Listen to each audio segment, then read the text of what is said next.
25 088 messages par seconde. C'est le record de tweets par seconde battu sur Twitter grâce à la diffusion du Château dans le ciel à la télévision japonaise le 9 décembre dernier. Les utilisateurs japonais ont été très actifs sur la plateforme de microblogging. Il faut dire que ce film est considéré comme l'un des 100 meilleurs films d'animation de tous les temps. Les kinésithérapeutes attendent avec impatience les prochains chiffres d'entorse du pouce.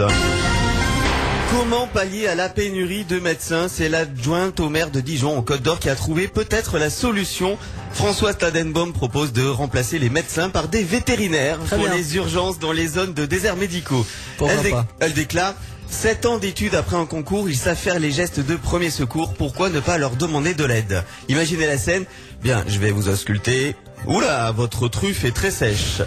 Alors bon, pourquoi pas fusionner aussi les gynécologues et les ORL avec des spéléologues? Ce sont pas les mêmes gorges, mais si on extrapole un petit peu comme Françoise Tannenbaum, ils ont une formation pour explorer toute forme de parois.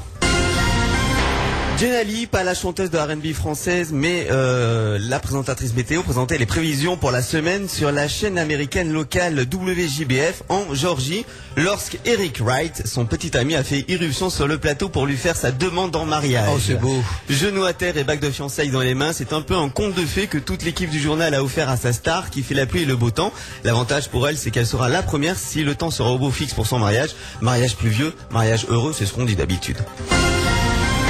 Souriez, vous avez téléchargé et désormais un site répertorie tous vos téléchargements illégaux dans lequel il est inscrit votre adresse IP, vos téléchargements et les plateformes utilisées. Ça s'appelle youhavedownload.com. Les créateurs nous assurent qu'il n'y a aucun lien avec la loi Hadopi contre le piratage. Ils déclarent: le site est plutôt l'équivalent d'un de ces panneaux lumineux sur le bord de la route qui vous informe de la vitesse avec laquelle vous roulez. C'est plus un service qu'on vous rend qu'une menace. Alors ils ont hésité avec le nom entre vous l'avez dans l'os.com et on vous a eu.com. En tout cas, la cybercriminalité a de beaux jours devant elle.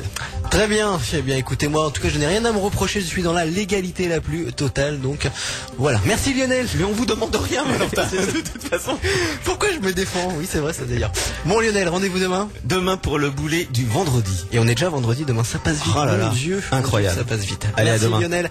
À demain sur Vivre FM pour l'info insolite.